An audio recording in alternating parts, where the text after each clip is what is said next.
brother, it's time for another episode of Birds with Friends. Just the Duo. Of feathery brethren, weathering any season to see the Eagles eating teams like Scrammy's top with cheese. It's Philadelphia. Both and Zach kicking it cooler than Two. Penguin still. Zach runs off with his valet keys. He's a real nuanced goose. Pull up a branch, get loose. It's time for some juice on some Birds with Friends. The early bird gets the worm, but prefers getting turned like a turn on some Birds with Friends. Bo and Zach coming at you with stats and things flapping. We are going to rip out the hearts of other podcasts. We are going to bite off their eyeballs. We're going to start every segment watching the scene from The Last of the Mohicans where the guy takes a bite out of the other guy's heart. We may not be good, but we're going to be nasty. We're going to reflect the blue-collar nature of this city.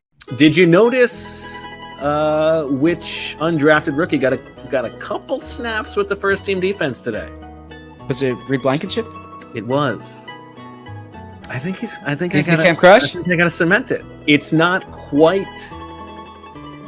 as emotional for me as some of the past Camp Crushes, but I think it's Blankenship.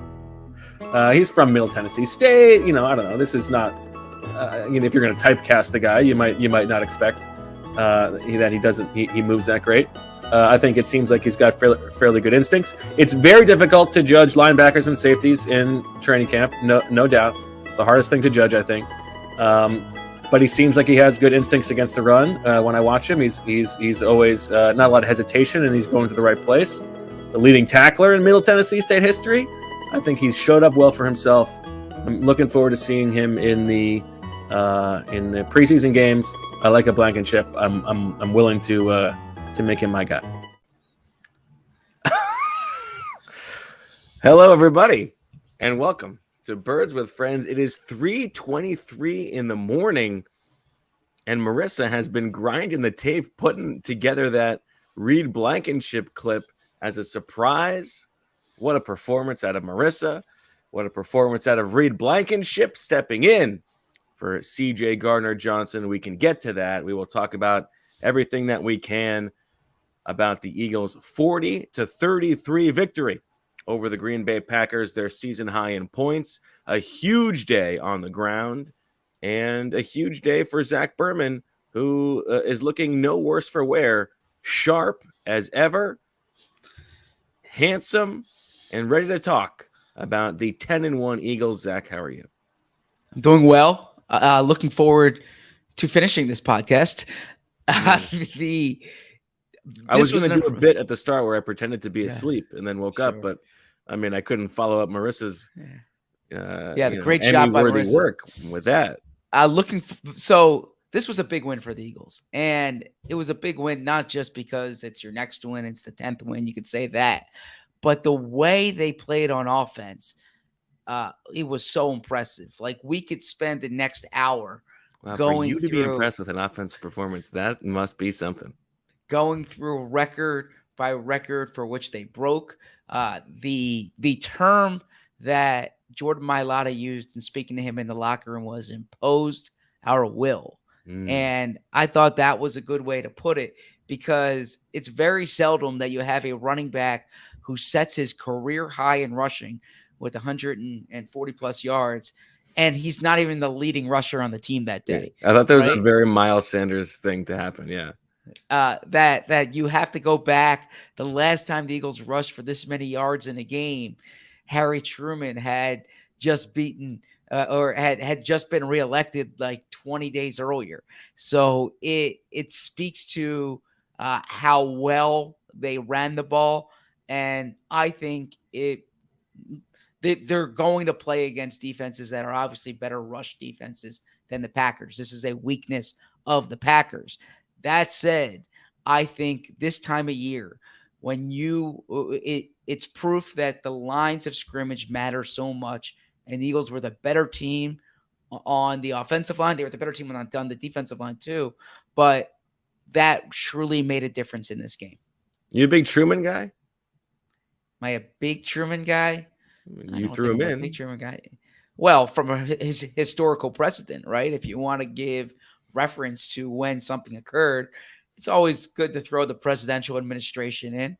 And for the historians out there, it was It was 20 days. It was like 19 days after Truman beat Dewey and 20 days after Dewey beat Truman. There If you you go. understand the reference, yes. That's good. So I prefer a Harry Berman to a Harry Truman, but that's one man's opinion. But yeah, great running game tonight, and offensive line played well. Jalen Hurts, like you run out of superlatives for him, but the way he ran the ball today, the difference that he made in this game, he looks each week like an MVP caliber player. I was so impressed with this offense. You look at the drive chart, you look at the total yardage, you look at the points scored. They were just clicking. And huge win for the Eagles. Well, let's get into it, Zach, because it's 3:30 in the morning. We don't need to make this a 90-minute podcast. I'm sure it will turn out to be one anyway, but we can try at least at the beginning to move things along just a little bit. Let's just talk about these superlatives that you wanted to get to. 17 carries for 157 yards for Jalen Hurts. That is what the third most rushing yards for a quarterback in a single game, including playoffs in NFL history. Is that right? So Justin Fields set the regular season one. Then Lamar Jackson has one in there, right? No, I'm sorry. Michael Vick has one in there. And then there's a Colin Kaepernick playoff game. Yeah, Colin Kaepernick playoff game. So this is the fourth all-time, third regular season. It is the seventh or the eighth most team rushing yards in the Super Bowl era, and the most since there was a Baltimore Ravens game from 2 seasons ago. Certainly the most in franchise history in the Super Bowl era, not including when Harry Truman was sitting in the White House behind the Resolute desk. And 40 points, a season high. So I don't know. Are there any other records you want to throw at me? Are there any? I don't know. You said we could go like 40 minutes going through the records. I don't. Yeah, we could. I need to pull up my notes here for what it is. I mean, let's see here. Let's just proceed with the show, and we can intersperse the records. Do the pod from home instead of getting stuck at the link, which was probably smart because the parking lots were basically closed by the time we left already. So. But that explains why you don't have all your records in front of you. You are valet running from your car yes. to get here in time for the show. Yeah, I abide by speed limits, but I was going pretty quickly on the Schuylkill Expressway tonight for our listeners. How fast were you going? Well, fast enough to get here. So that doesn't explain that. That doesn't answer anything. Not as fast as you probably drive. I imagine you're a fast driver. Let's get. What is that supposed to mean? I've driven with you. You're a fast driver. I am not a speeder, like an overly fast driver. What are you talking about? Okay. I mean, the requisite 5 miles over the limit. Okay. Could push. Yeah. I could potentially get to 75 and a 65. All right. Let's get to this long game. Drive. I take that back. Let's get to this game. What is this? You shots fired. I'm sorry. I take that back. Don't take it back. You said what's in your heart. I mean, this is. I conflated your walking with your driving. Then you're a fast walker. Well, that's for sure.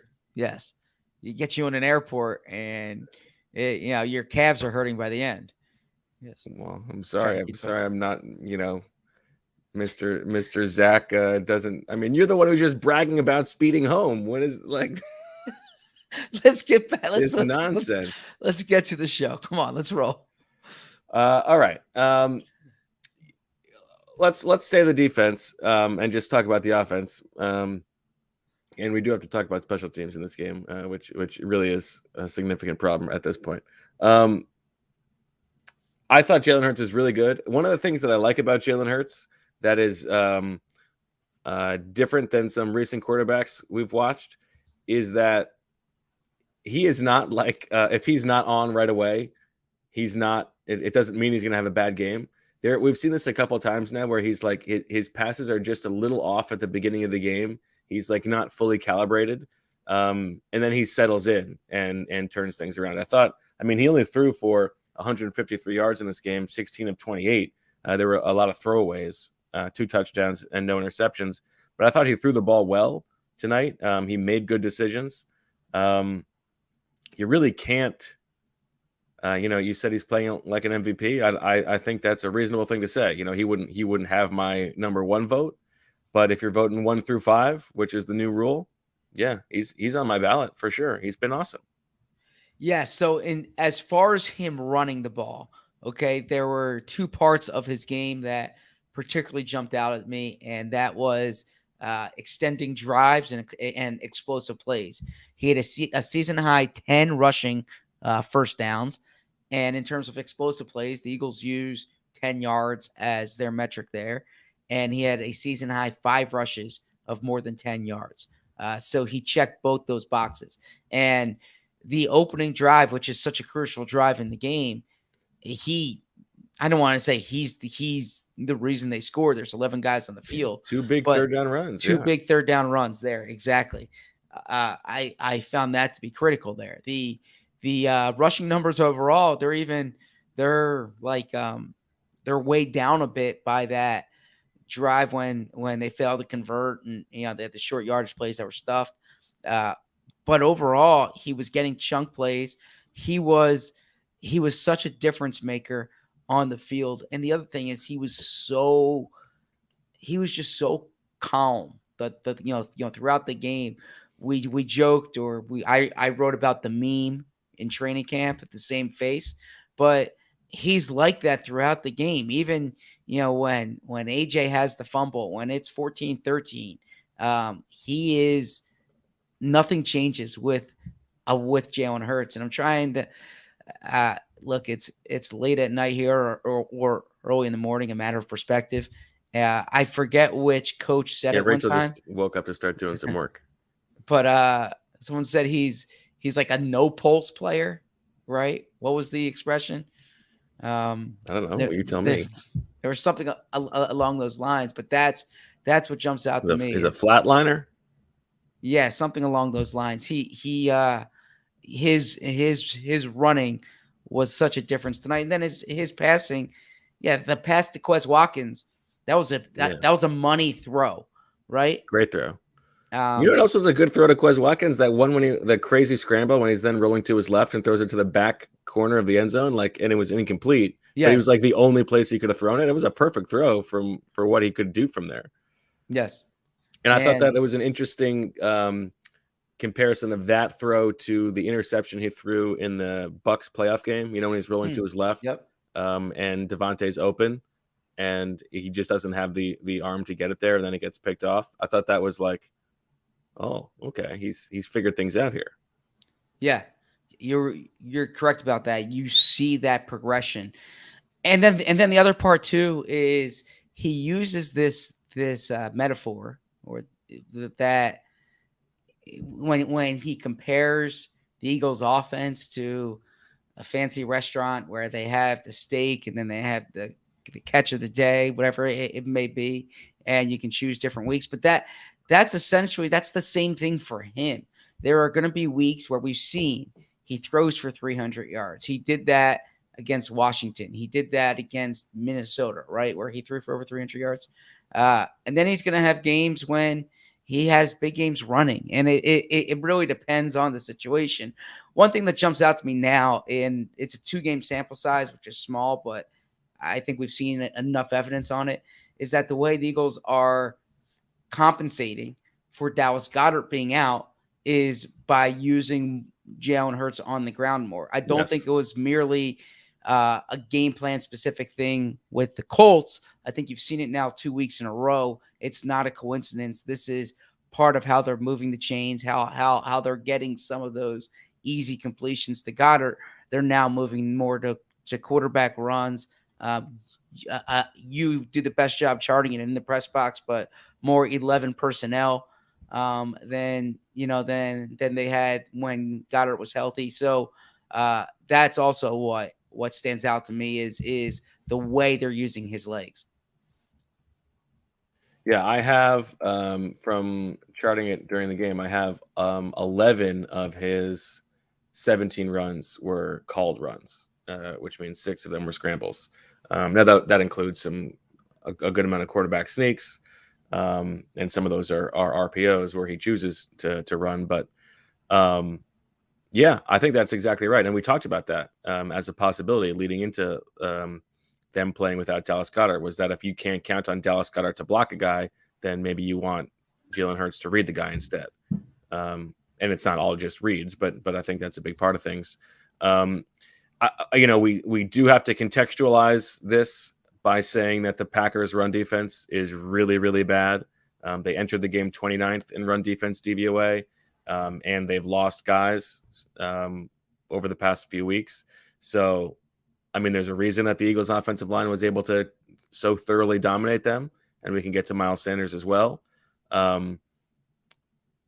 You take what you can. You take what you can. That it doesn't mean we should apologize for the performance, but I think it's important to remember that. I mean, we saw what happened last week. They were not able to do this to the Colts. The Packers' defense is not the Colts' defense. No, you are correct about that. But it goes to what you were saying before, like the menu thing. Like what is so encouraging about the actual, the stakes of the season now are can this team go to the Super Bowl basically, or what can they do in the playoffs? How good can they really be when it matters? And what is so encouraging on that front is that they have different answers for lots of different questions. They can do a lot of different things, and if they're going to go up against a team that they can push around up front, they are willing and able to do that for an entire game. Yes. Yeah, you're absolutely right. I mean, the reason they had success on the ground in part is because they were playing against a bad run defense, but the reason they ran the ball was because they were going up against a bad run defense. You were at Sirianni's press conference. I only saw the transcript. I was in the locker room at the time, but I saw the first question was something along the lines of when you saw Jalen Hurts run, did it make you want to, on that first drive, did it make you change your game plan? And Nick's answer was along the lines of, no, this is what we spend the week doing, right? This was part of the plan. And I do believe that based on what I thought going into the game. I felt the Eagles believed that they had the advantage on the line of scrimmage, that they would run it at Green Bay. I thought there was a good chance Miles Sanders was going to have a 100-yard game. He had a 100-yard game. And what you saw tonight was by design. I don't think it was a reaction to what Green Bay was doing. I think it was pro-action. I think it was what they planned to do against this defense. Yeah, there was one play in particular where it seemed like the scramble was part of the design of the play. It was one of the 2 snaps when they went it was actually the first snap when they went with the heavy 6 offensive line package. We saw Cam Jurgens on the field here for the first time as the 6th offensive lineman, and I think this was their response to not doing so well in 13 personnel last week, was to have this in.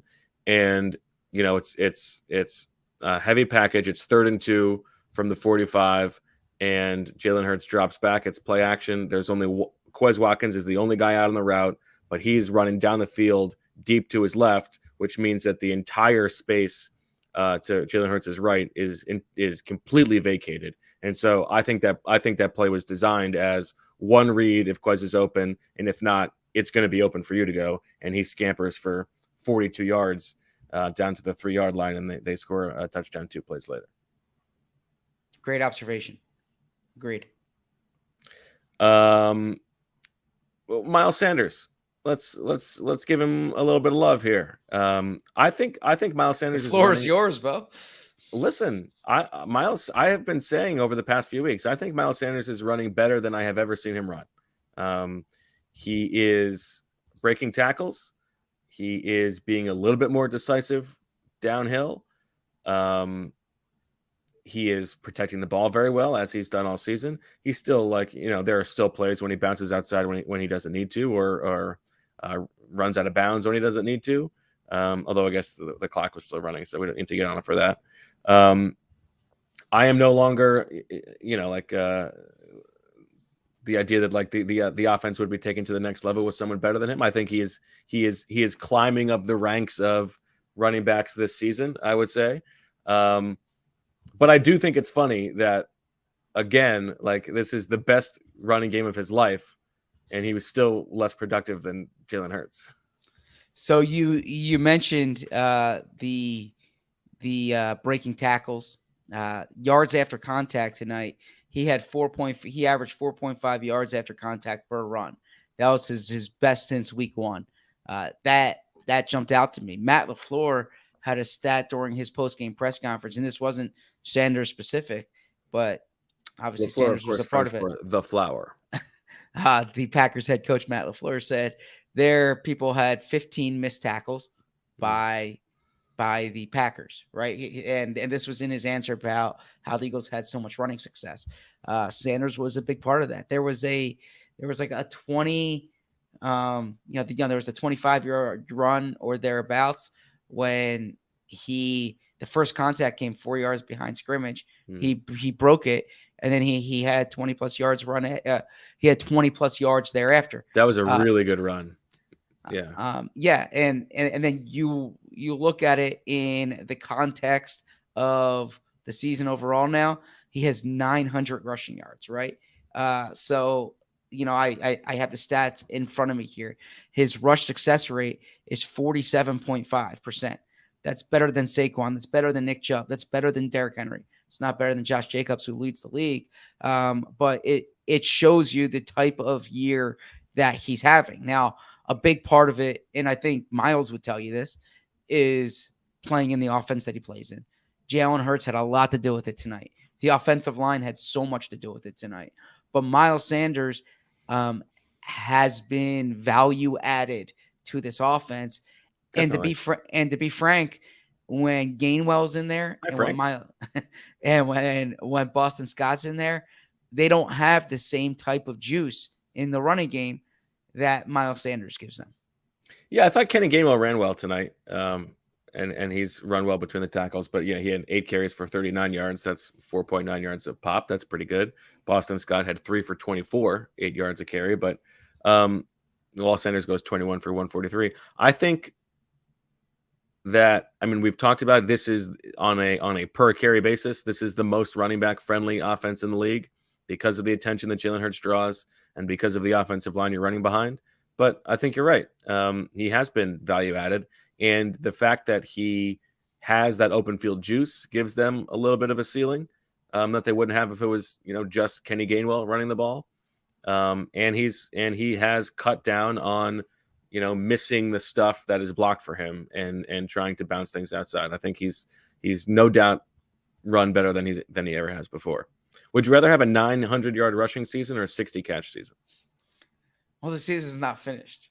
But Okay. at the end of the year, if I had to choose between the two, a 60-catch season compared to a 900-yard rushing season. Okay. Yes. I think what if it's 60 catches for like 300 yards? Well, you didn't specify that. I would rather have 900 rushing yards. That's your. I mean, same thing. What if it's it could be 3,000 yards. Yeah. What if it's 100 carries for 900 yards? I'd rather have that, right? Okay. Give me that player. AJ Brown, another fumble.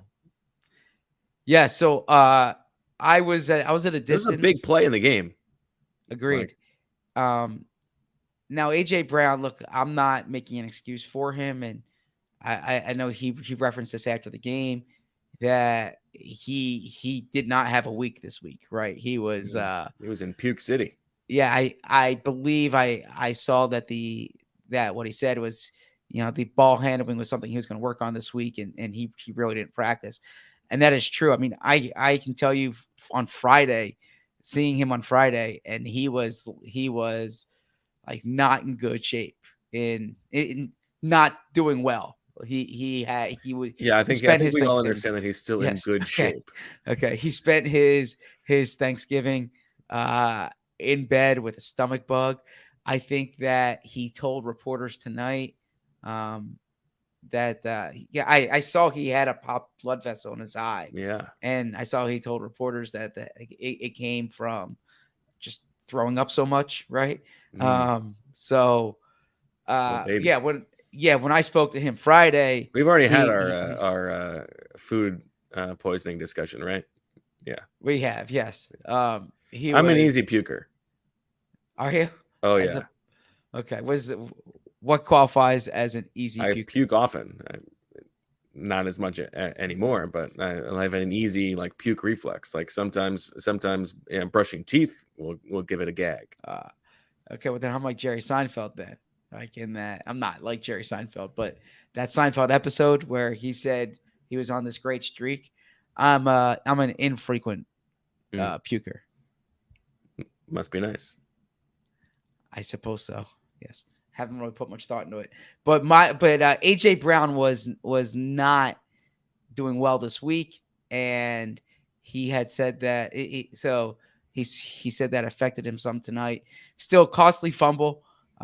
He comes back. He has the touchdown. On the list of things I'd be worried about with this team, AJ Brown is as low on that list as one can go. I know it's 2 weeks in a row here. Ball handling is important. If anything, it shows. Look at you excusing mistakes by the offense.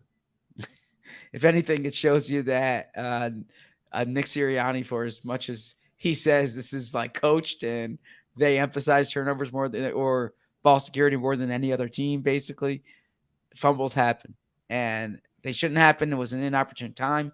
It was costly in the game, but it did occur and they need to clean it up.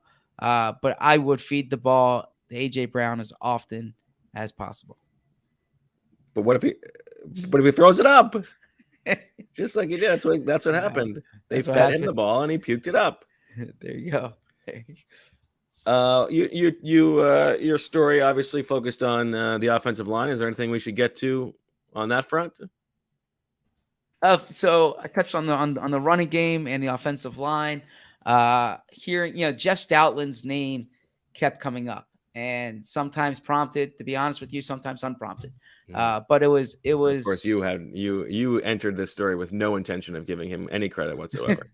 I gave Jeff Stoutland a lot of credit in there, but look, it's not a coincidence that Jordan Mailata says on national TV, Jeff Stoutland University. It's not a coincidence that Jason Kelsey goes to, he stands in front of the cameras. He showers, he changes. He's in front of the cameras in a Stoutland University shirt, right? I mean, this was on purpose. It's not a coincidence that Miles Sanders, when he's up on the podium, brings up Jeff Stoutland unprompted. And he has such a big part of the success of that offensive line. But further, one thing that, and I really didn't get to this in the story, but it's worth mentioning on the pod. And I was talking to Jason Kelsey about this, is like the run game coordinator of Jeff Stoutland's job is really important and something that probably doesn't get a lot of attention. Like Jason, his quote was something along the lines of, people in Philadelphia know that he's a great offensive line coach at developing offensive linemen and all that.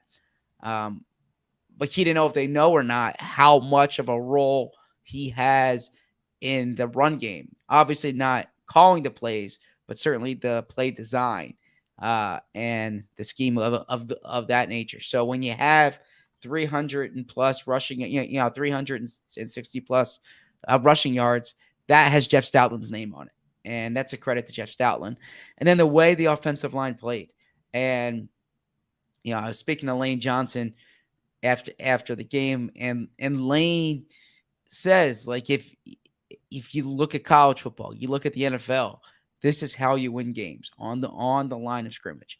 And I mentioned what Jordan Mailata said, but the offensive line. You said, you're telling me I drafted Trey Thomas 3rd overall. Yeah, for a reason, right? Players said that the Packers felt it, right? They could see it when you're wearing a team down. They could see it, and you were in on Sirianni, like I mentioned, but Sirianni had the quote where he's telling Shane Steichen, like, let's keep running here, because it's working, and that does affect the team when you're getting chunk play after chunk play, productive carry after productive carry. I think you saw it in the second half of the Michigan game yesterday. when you can out tough the opponent, it makes a big difference. Wow, shots fired at Ryan Day. Yeah, well, it's not. It's the facts. I mean, I think the I went to bed early last night. How did Tommy Reese do? I mean, I think Notre Dame has turned around their season, but USC is loaded. Okay. So yeah, absolutely loaded. I mean, you're talking if you are looking at quarterbacks this year going into the draft, I mean, the best prospects might be in next year's draft. Caleb Williams, Drake May. I mean, it's awesome. This is just. I mean, I love Caleb Williams. I talked about him last year, but yeah. And Drake not May. That I discovered he's no Reed Blankenship. Yeah. Everybody knows about Caleb Williams, but I feel like this is what the conversation is every year. You think this class is good? Wait till we get to next year's class. True. What about your Bryce Young is nothing, huh? You're throwing him out, casting him aside. No, I'm not throwing him out. I've just I really like Drake May. This. Speaking of your memes, you're doing the boyfriend meme. You're walking down the street with Bryce Young. All of a sudden, Caleb Williams is walking by. You're taking a look at that derriere. Not doing that, but the Eagles don't need to. Yeah, don't need the Eagles. The Eagles don't need to worry about draft eligible quarterbacks this year, at least early in the draft, because Jalen Hurts is definitely their guy. So, do you think they'd trade him for Russell Wilson? Not anymore. No, but I do think I do think the Eagles would have in March. Absolutely. So 79 plays the Eagles ran in this game to 49 for the Packers. 500 total net yards of offense on the dot. 8 of 15 on third down. As we said, 363 rushing yards. And only 137 net passing yards, 153 for Jalen Hurts. They didn't need to throw the ball that much, but they were effective when they did. Devontae Smith, 4 for 50. And that about does it for the offense. We saw a little bit more personnel tweakage from last week. We mentioned the 6-0 offensive line snaps, only 2 of those. We saw, I think, 3 snaps of 10 personnel, no tight end at all on the field. A couple of those included Zach Pascal in the backfield. So some new little tweaks to the offense, throwing some wrinkles in there. But for the most part, it was 11 personnel and sticking with the main 4 with Jack Stoll at tight end and Quez Watkins at wide receiver and running it that way because they can. And the Packers, again, are not good against the run. So anything else on the offense before we take a break and come back and talk about the defense? Nothing we need to get to tonight. No. Okay. And you would, just for the record, if we go game by game, you would say that this was a good offensive game. I would say this was an outstanding offensive game. This was better than good. I mean, you look at the drive chart, which I always bring up. I will just read it real quick. Yeah, read it down. Pull it up here because to me that tells the story. Touchdown, turnover on downs, which was a weird turnover on downs. Touchdown, weird fumble spot on that third down sneak, and then they didn't get it on fourth because they fumbled the snap, and Miles Sanders picked it up. Yeah, touchdown, fumble, punt, touchdown, field goal. I mean, I remember when there was fan outrage about the way the Eagles were playing in the second half of games. Second half of this game, was touchdown on an 11-play, 91-yard drive, field goal on a 14-play drive, field goal on a 10-play drive, end of game, right? So, this was they punted the ball once. The turnover on downs, they were really close to converting there, and overall, this was probably this. I mean, not probably. You look at the points scored, you look at the yards. This was the best game the offense played this year.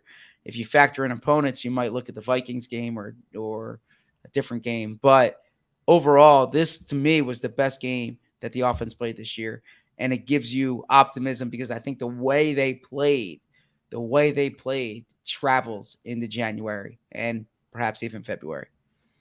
Did you make anything? Did you agree with Sirianni's decision to kick that field goal from the 36? It was a 54-yard field goal to go up 10 points as opposed to going for it.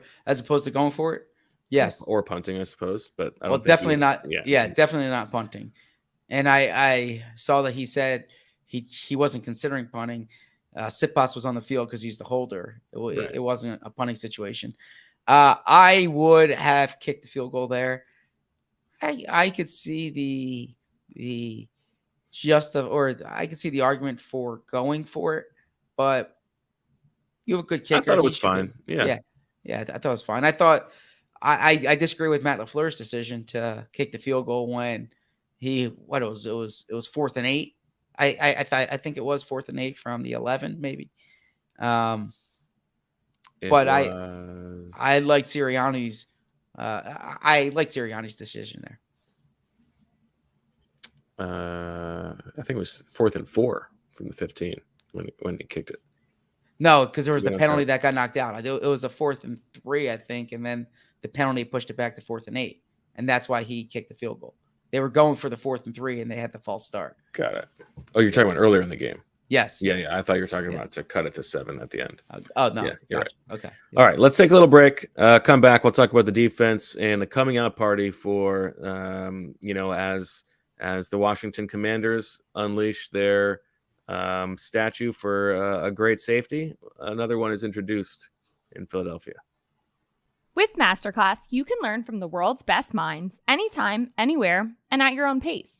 You can learn how to cook from Gordon Ramsay, improve your tennis skills from Serena Williams, or learn how to play basketball from Steph Curry.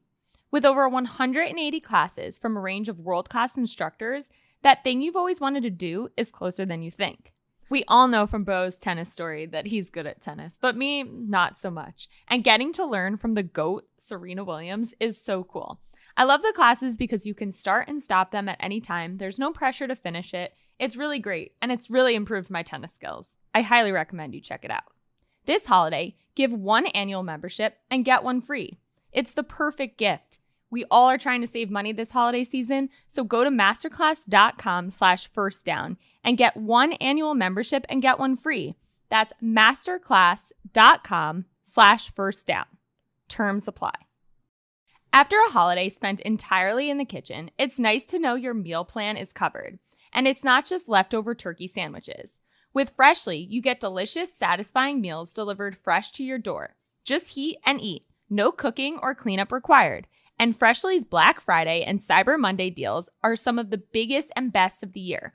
$175 off your first 7 orders.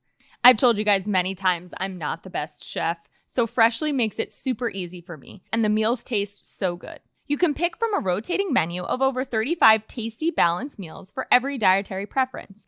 Find a flexible plan that fits your lifestyle, whether you're gluten-free like me, or you're calorie conscious, a plant-based pasta lover, or all about the meat and potatoes. Switch up meals, skip a week, or cancel anytime. It's that easy. Give thanks for a stress-free holiday season with Freshly's Black Friday sale and Cyber Monday exclusive. Order today and get $175 off your first 7 orders at freshly.com/birds for a limited time. That's freshly.com/birds for $175 off your first 7 orders. Freshly.com/birds for $175 off your first 7 orders.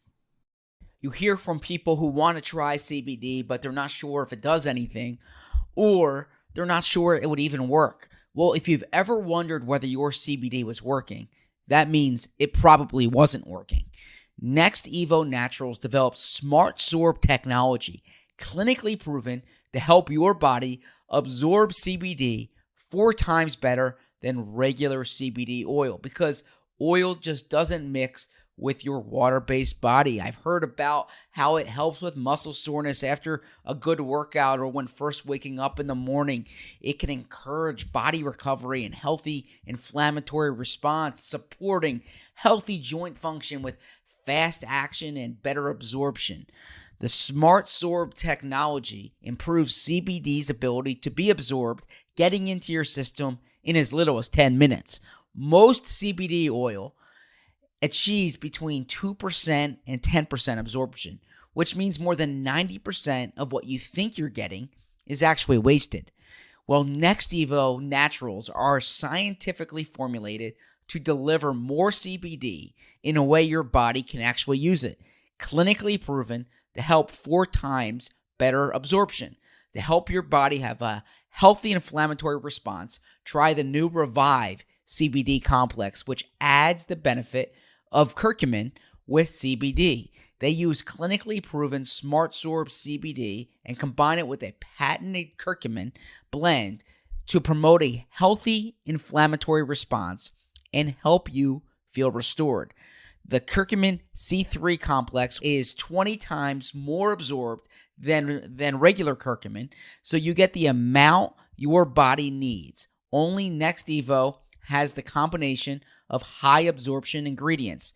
Don't settle for less.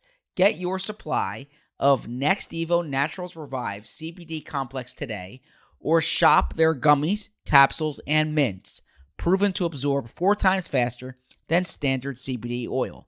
Get up to 25% off when you subscribe and spend $40 or more at nextevo.com/recover with promo code BIRDS. That's nextevo.com/recover, promo code BIRDS.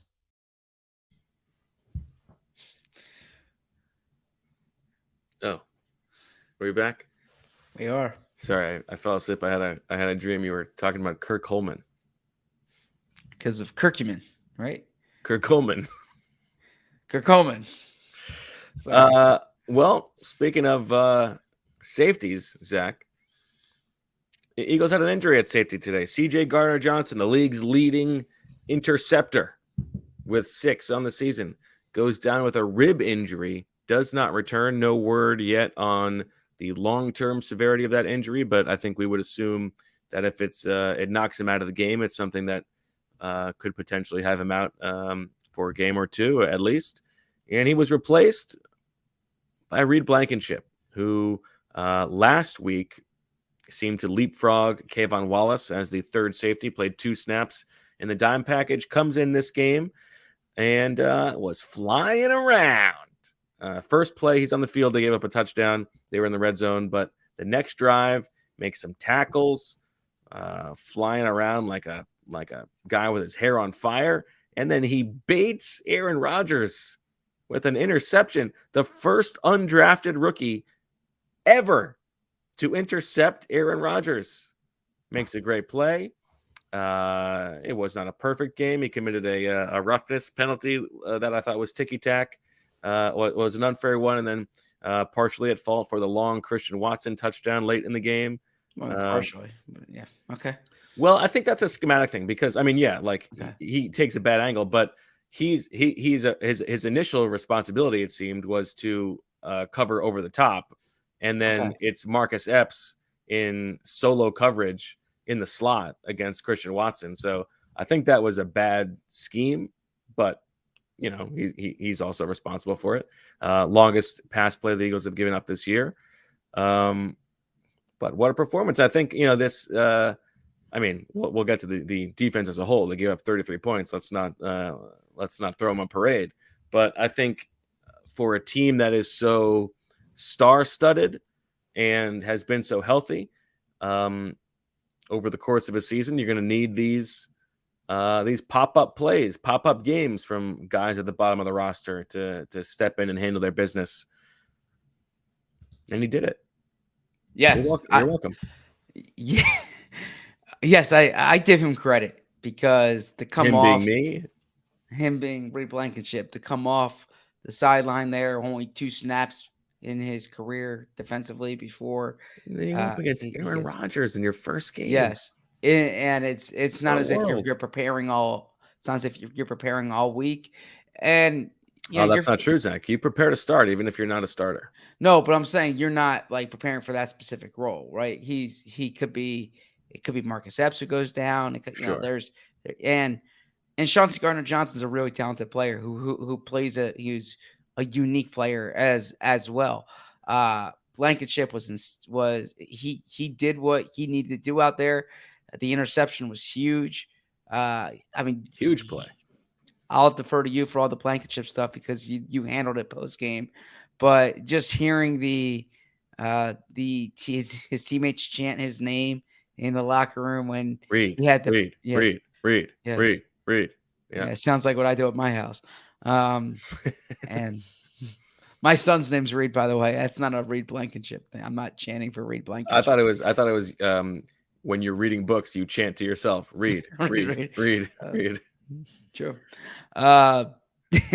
So in any This event, Wickersham book is fantastic. Read, read, read. Seth Wickersham's book was fantastic. Yes. So yeah, I lost my truth. So what I was saying is that I think that was evidence of the way his teammates think about him. He earned a spot on the roster this summer, with the way he played, right? And Howie Roseman said on Cutdown Day that he literally went from the bottom of the depth chart, The like last guy in the room. Yeah. yeah. And in that sense, it reminds me of Corey Clement back in 2017, who took a similar trajectory. Now, the difference is Corey Clement was a decent player. He came from Wisconsin. He was, there was more pedigree there. Reed Blankenship is, he was a 5-year player at a 5-year starter at Middle Tennessee State. I know a 3-year captain, but you're not talking about a major, big time program there. Although the Eagles have some connections there. Mike Tirico has a connection there. What's his connection? Scott Schaefer, the former Syracuse head coach, was the defensive coordinator. It was such a random shot. Like I give Tirico credit, I guess, for doing his homework, but he's like, Scott Schaefer, the former Syracuse coach, is a good friend of mine, and he runs real exotic defenses and prepared Blankenship for this. Wow. I was not expecting a Scott Schaefer shout out in the Eagles Monday night or Sunday night football game. But interesting story comes, he was born in the same hometown. I mean, you're the one who wrote the story. I don't want to give the profile here, but born in the same hometown as Quez Watkins, as Philip Rivers, which is Athens, Alabama. Grew up in like 300 people. No, well, he grew up in Lester, Alabama, which is actually based on the 2021 census, I think was 112 people. Which if you go to Google and you Google Lester, Alabama census, it went from like 112 to 111 or 113 to 112 in a year. So somebody moved out of town and it had a major effect on the census, right? Or somebody didn't fill out the census that year, whatever it may be. But yeah, small town guy who makes it big. And I imagine they're very happy in Lester, Alabama. And I can't wait. Yeah, I genuinely mean that. I can't wait to read your story because you always do well with that particular type of story post game. What is that supposed to mean?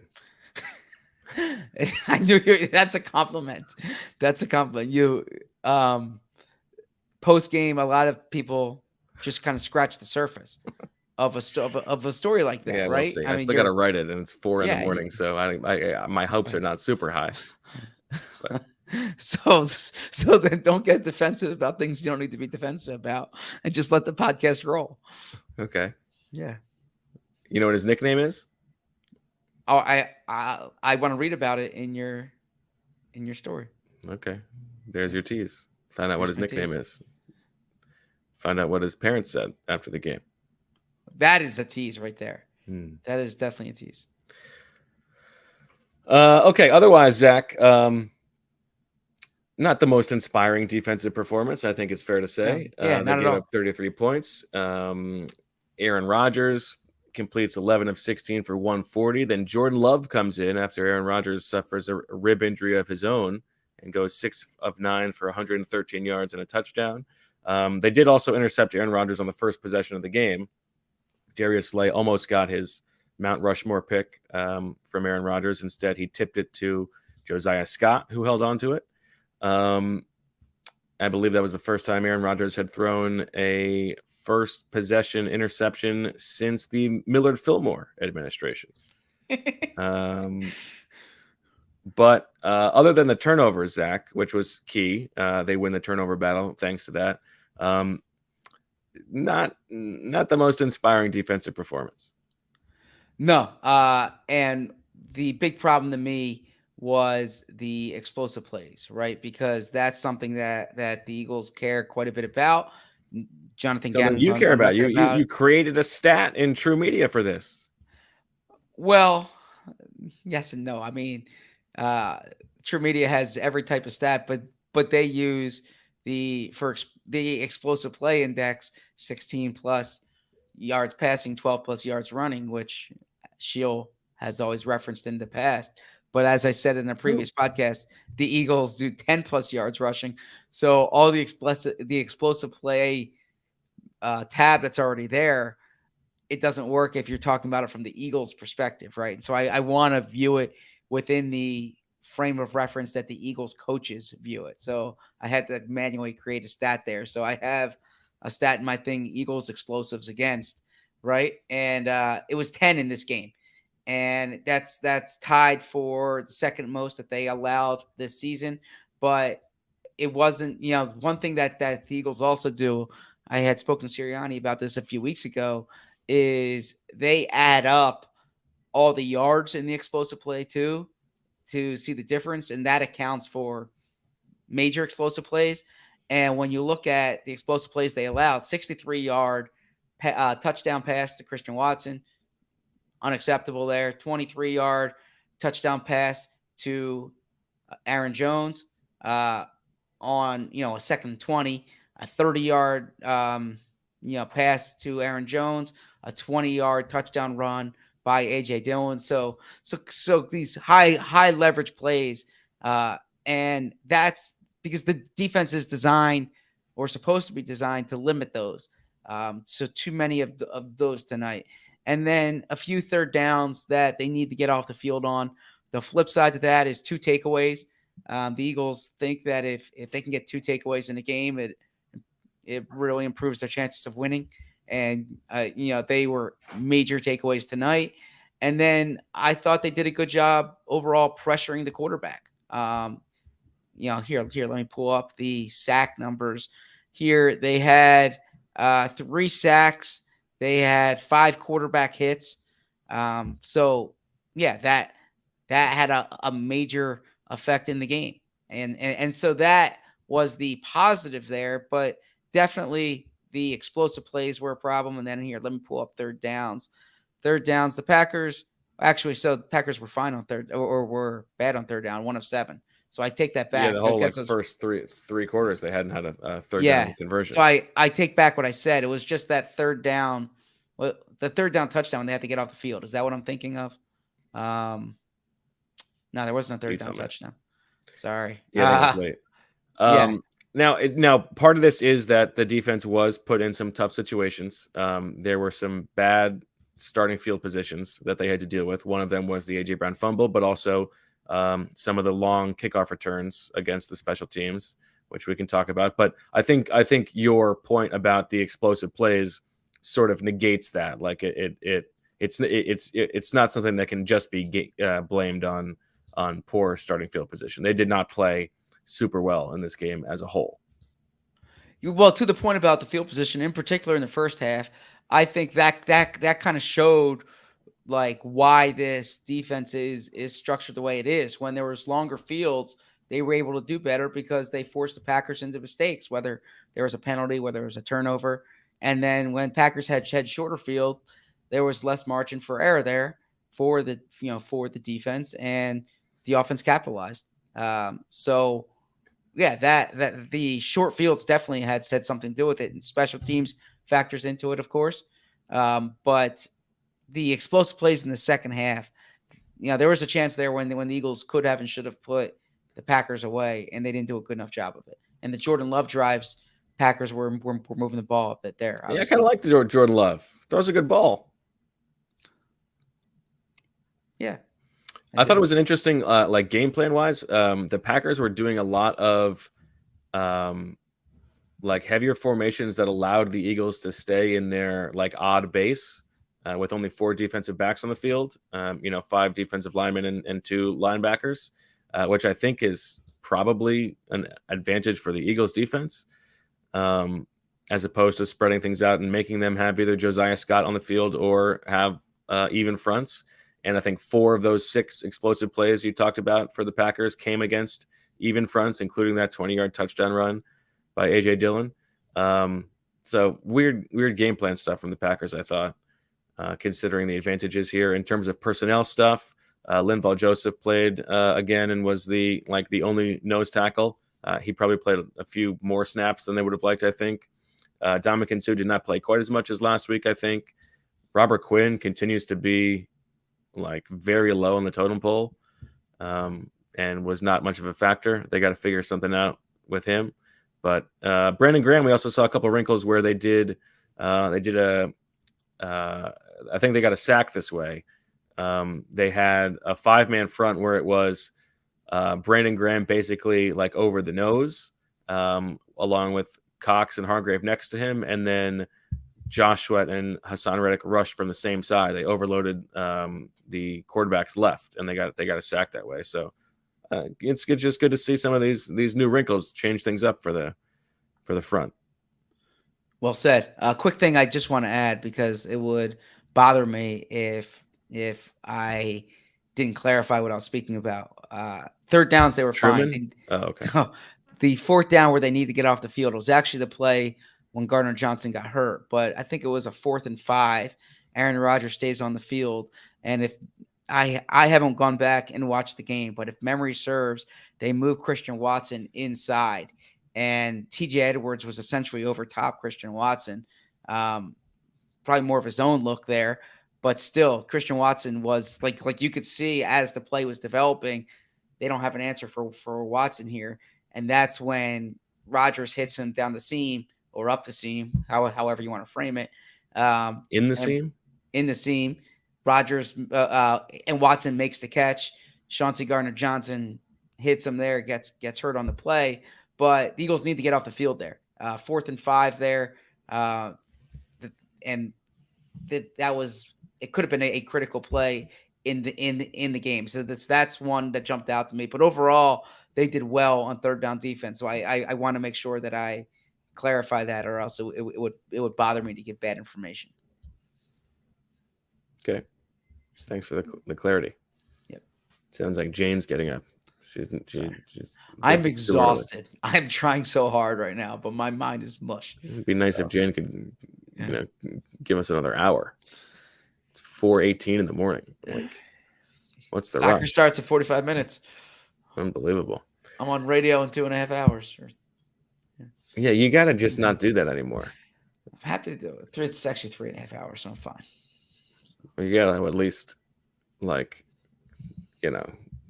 double that money.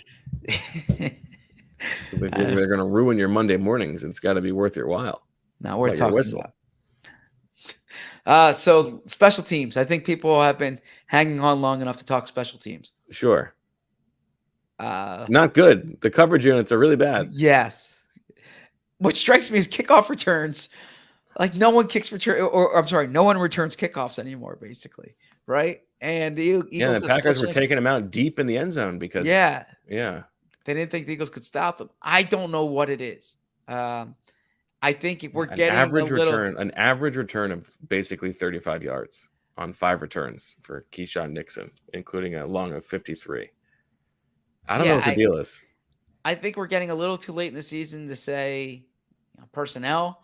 Yeah, right? I mean, it's week 12. If they're not, they should have some answers for kickoff coverage by now. And then the sample size is too large to say that the other guys are getting paid too, right? Because it's not isolated to tonight, and it's something that should be addressed. Now, I'm not one of these people.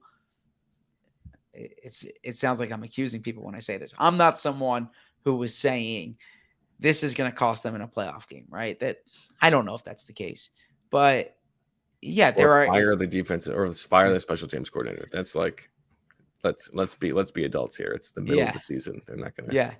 But it's something that you want to get addressed because you don't want to go into a playoff game with such an Achilles heel, right? And you saw this, frankly, with Green Bay last year. Special teams was a problem for the Packers last year, and it was a problem in the postseason as well. And so you don't want to be playing, let's say, I don't know, San Francisco in the second round of the playoffs, and you let up a big return, or you have a critical mistake on special teams. If any, yeah, and I was watching, by the way, Red Zone today, and I see the Atlanta game, the Atlanta Washington game end on a special teams play. I see the Tennessee game end on a special teams play. So mistakes do occur on special teams, but they're happening too frequently with the Eagles. Yeah, and we go back to my point from earlier in the season about the resource allocation. I think it is a conscious decision to skim here, but relative to what you would want your team to be good at, this is the weakness you would want. But in terms of like just the kickoff coverage, yeah, it has been a problem all season long. It's you would hope that they could find out some answers by now. So. All right, let's take our last break. Come back, go through Swooper. We'll put a coda on the tennis odyssey, and close this bad boy up. Get Zach a couple hours of sleep. Don't be a Monday morning quarterback. Get Shopify and score business success. The all-in-one commerce platform to start, run, and grow your business. Forget the off-season work. Shopify makes it simple to sell to anyone from anywhere. Whether you're selling warm-ups or wall hangers, it's time to start selling with Shopify and join the platform simplifying commerce for millions of businesses worldwide. With Shopify, you'll customize your online store to your brand, discover new customers, and build the relationships that create die-hard fans. Shopify fields all the sales channels to grow a winning business, from an in-person POS system to an all-in-one e-commerce platform, even across social media platforms like TikTok, Facebook, and Instagram. And thanks to 24/7 support and free on-demand business courses, Shopify is on your team every step of the way. It's how every minute new sellers around the world score their first sale with Shopify. And you can too. Shopify is the secret to becoming a business champion by making it simple for anyone to sell their products anywhere, taking the guesswork out of selling. When you're ready to take your winning idea to the world, team up with Shopify, the commerce platform powering millions of businesses down the street and around the globe.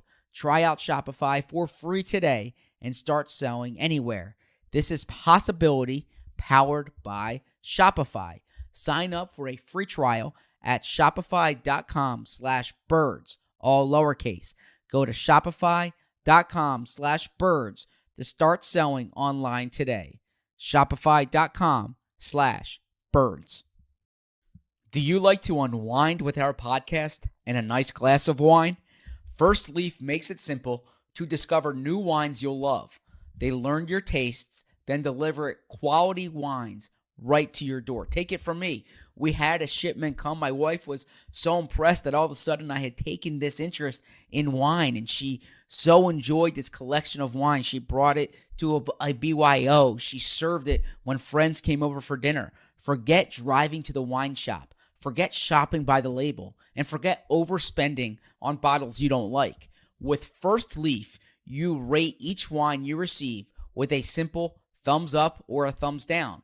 Then their experts will send you personalized selections with new and exciting bottles in every box. In fact, First Leaf can recommend wines you'll love with 96% accuracy. As your tastes evolve, so will the wines you receive. And if you're not completely satisfied with a bottle, First Leaf will credit you for another. That's wine made simple. Sign up today and you'll get your first 6 bottles for $39.95 plus free shipping. Go to tryfirstleaf.com/BWF. That's tryfirstleaf.com/BWF to get your first 6 bottles for $39.95 plus free shipping. Tryfirstleaf.com/BWF.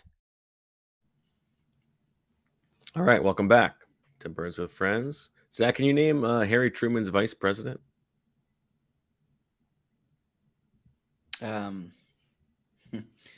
Let me see here. Ooh, tough one. 4:25 in the morning. You didn't know this was coming. I'm sorry. Yeah. Who was? As you say, I will know it. Interesting first name. First name that occasionally appears in a crossword puzzle because it's a rare first name. Last name Barkley. Oh, okay. I know who was it? Albin. Alvin Barkley. Okay. Sorry about that. Charles's I should know that. father. It's Wesley Charles's father. Matt's grandfather. Better chance of being Matt's grandfather than Charles's father. I see what you're going for there. Not going for anything. Let's just get back. All of a sudden, it's about race with you. Okay. Yeah. Come on, Bo. Come on. No, don't do that. Don't do that. All right. Let's get to Swooper. I entered the arena with 7 points. Zach had 2. Marissa had 1. I had 3 items. The end zones are painted black. Spent 12 turkeys on that bad boy. Nailed it. 1 for me. The Eagles score more points than the total number of turkeys bid on this item by all 3 players. I won it for 13 turkeys. It went for a combined 26 turkeys. The Eagles scored 40 points. That's more than 26. That's 2 for me. And then Rasul Douglas touches the ball on a turnover. I don't know if I don't believe that he touched the ball on the A.J. Brown turnover, but we will have to review the tape just in case. So 2, potentially 3 for me. Marissa, Christian Watson scores multiple touchdowns. Didn't look good for you, but then you get the big one, and you're thinking, maybe here we go. Unfortunately, didn't get the second one. The broadcast shows Jordan Mailata and company singing Christmas songs. Nailed it. Bang, bang, bada boom, bada boom. A kickoff return by either team goes past the 50-yard line. I actually don't think that this happened. You can tell me, Marissa, right? I think they got to the 48. This was the most frustrating one because they every time were so close. So close. So close. And I'm screaming, run, go, go. And there were so many kickoff returns because there were so many points scored in this game. And it got so close. But unfortunately, no. I think the closest they got was the 48. And there was one that the one on the 48 was initially spotted right at the 50, which I don't think would have counted, unfortunately. But it would have made for some good arguing. Unfortunately, they moved it back to yours. I'm sorry. Yeah. Very frustrating. And then also an MVP chant breaks out during the game. Now, this is tough to judge. I've heard the NFL tweeted something as he's walking off the field. There's an MVP chant. So of course, but the prompt says during the game, and that would have been after the game. I got several tweets that this was happening, so I'm gonna go with the sickos. Yeah, you get it. Well, it doesn't matter. Well, how magnanimous of you, Zach. You are the only decider. Like if he from on high comes down and says, "Yeah, you get it." It's not he from on high. It's not worth debating. I was trying to make it more an executive. She doesn't need your charity. It's not charity. It's trying to avoid a situation where we end up debating for 5 minutes about something that doesn't need to be debated. So I figured have you ever heard this show before? Yes, that's exactly why. You're taking the coaching, right? You're trying to be better for the next episode. What do they tell quarterbacks? Be right or be wrong, but be decisive. That's what I'm doing. Well, I'm going to say Jake G in the chat, who's been here all night. Shout out to Jake. There's 0% chance there was not an MVP chant. So, yeah. Okay, so you have a tentative 2, but and Jason said it's too. not locked in stone. Okay. Miles Sanders rushes for at least 100 yards. That was the first of Zach's. He got it. A hit. 1 for Zach. Bo Quinn has a quarterback hit. Didn't happen. Yes, it did. He had a quarterback hit? Yeah, go into the stat sheet. No way. I didn't see it in the stat sheet. Wait, let me see here. Hold on. Yes, Robert Quinn, quarterback hit. Yes, he does have. Yes. He does have a QB hit. No way. Yeah, Bo. That has got to be. It says it on. I see it too. Yeah, if the reverse was true, like Bo would do a 15-minute segment on how I was trying to cheat him out of it. Yes, there was a quarterback. Did he have a quarterback hit? I believe that it's you are honest, Abe. I believe that it says it on the stat sheet. I just don't trust the stat sheet. I almost feel bad for Zach with this one though, because he doesn't need that, and he spent 22 turkeys on something that he did need. So. You can continue. Hassan Reddick finishes the game in sole possession of the season lead for sacks by an Eagle. You spent 13 turkeys on that, and you got it. The broadcast shows footage of Jalen Hurts from the 2020 game in Green Bay. Did not happen, correct? Yeah, poor allocation of resources. Spent 7 on that. And then you had the big kahuna. You spent 22 turkeys. Now, if it didn't happen, you were going to get those pardoned. But it did happen. The Eagles win the game, and so you have 3 or 4 hits, which means you probably win the week. Good job, Zach. We'll wait and see how the dust settles over the next several hours, just in case they reverse the Robert Quinn quarterback hit, and it turns out that Rasul Douglas touched the ball. But for now, it looks like you're going to get a W. You're going to go to 3 on the season, but you are going to enter next week with only 12 turkeys. I just needed Marissa or me to win this week. Agreed. So hopefully I can take it next week, Zach, and we can keep we're this still going. in contention. Well, you can't keep splitting. If you keep splitting it, then you're going to run out of time. But if you had won, till the Super Bowl, right? That's true. Yeah, if you had won, it might have been a little too much. It's like if you're in fantasy football right now, and the math just doesn't work out for you to come back, right? So we needed to beat you, and we did. So, okay, good job, Zach. Thank you. And the Browns got a W today, as somebody mentions in the chat. What a catch by David! Yes, Njoku. Yeah. Yes. This is totally not to go crazy at 4:30 in the morning, but I was. We are recording, Marissa. Is that what time it is? Yeah. I was also in the section that the skunk was found in. If anyone you were, that. I've never ran faster in my life. I'm pretty sure if somebody had a clock on me, I felt terrible that I just ditched my mom, grabbed my bag, and didn't grab her with me. Oh my God, that's so funny. She followed, but yeah, that was horrifying. Did you see it, or you just heard someone say there's a skunk? Oh, I turned and it was like maybe 4 feet from me. No way. Yes. I did not sit in my seats the rest of the game. Oh my gosh. I made some friends and was like, hey, I'm going to sit here. I made some friends. Yeah. I'm like, we're not going back over there because they didn't get it the rest of the game. Like they just like kind of trapped it. And like, I kept waiting for like animal services to come or something. And one of the reporters, shout out to Hayden Grove, he came down from the press box and followed the skunk the rest of the game. And right on the street. Yeah. Followed it out of the stadium. Really? And Zach is Zach out of here. He's done. He can't do any more skunk talk. Yeah. And it escaped the barrier and he filmed it and it left the stadium. It had like a few snacks on the way out. Nice. And left the stadium. They got to bring it back. It's a good luck skunk. Yeah, rally skunk. But yeah, huge catch by Njoku. Yeah, so eventful day in Cleveland for sure. So much pod for you, Zach? No, clicked on the wrong button. Zach was like man on the street and he was out. Yeah. All right, last thing people have been asking. I'm not one to boast. I think you guys know that about me. People have been asking, how did things turn out with the tennis guy? Unfortunately, he lost too early in the playoffs. So we never got to play. Are you still in the playoffs? No, because the playoffs are over. Oh. Did you make it farther than he did? I did. Okay. That's all that matters. How far did you make it? Well, I made it to the finals. Oh, you didn't tell. Wow. Good for you. Impressive.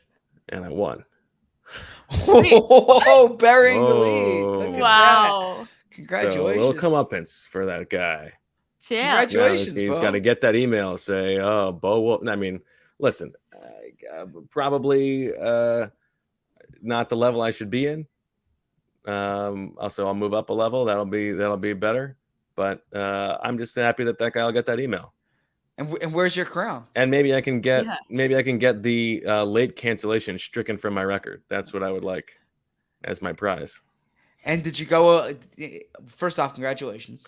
Listen, Second semifinal win, Zach, was I was thinking to myself, pressure is a privilege. Getting a little nervous Pressure is in a the second privilege, set, right. trying to finish that bad boy out, and thought to myself, as Zach would say, pressure is a privilege. Let's go. You don't get these nerves at this point in your life that much anymore. Well said. It's all about mindset. But I am curious, did you go around to every member of the league and say, I am the king of the court, and wear a crown with a scepter? And Well, it only happened on Saturday, so I've got some time. I can work okay. on that email. Yeah. Oh, this was You the should test reply Saturday. all. with I a wish I could. photo. I did. In retrospect, wish that I had after winning the final point, like dropped to my knees, like very dramatically, like it was just the two of us playing at FDR, like nobody around, like on a cold Saturday, just fall on my back and start doing snow angels. How's the new racket? Oh, fantastic! Good. Yeah, good stuff. Congratulations. You should. I'll make you a Photoshop that you can reply all with a crown, Thank maybe the new racket, That'd be good. the guy in the corner crying. Yeah, that's good. I think I might have seen the guy on the street the other day, like passing by. Tough scene. Speaking So of tough scene, maybe I need to wear the crown around town just in case. Yeah. wouldn't put it past you. Well, it's the problem is I'm not walking around town that much because I'm always driving so fast everywhere. Who's got time to walk around town when you're Mario Andretti? Sorry about that. I don't know. It's 4:38. We said so much writing to do. You said at the start of this podcast, And then let's not make this an hour and a half. You said let's not make this an hour and a half. It's an hour. Oh my god. We're already an hour 28 minutes. So I got so much to do. Yeah. All right. Well, big win for the Eagles. An impressive job by them. Jalen Hurts, the offensive line, Miles Sanders, run roughshod over the Packers. Defense makes some timely plays. Reed Blankenship introduces himself to the NFL world. It's a good night. Now they prepare for what should be an interesting test against a Tennessee Titans team next week. We talked this week about how the Packers are built similarly to the Eagles in that they had the same strengths and weaknesses, but were worse at the strengths and worse at the weaknesses. Titans are a little bit different. Will be an interesting test. They stop the run very well. They run the ball and commit to the run very well.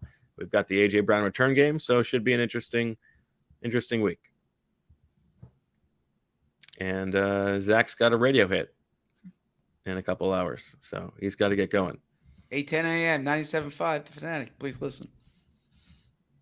I mean, what's the cross section, Zach, of people who are listening to this in enough time to also be able to listen to the radio hit?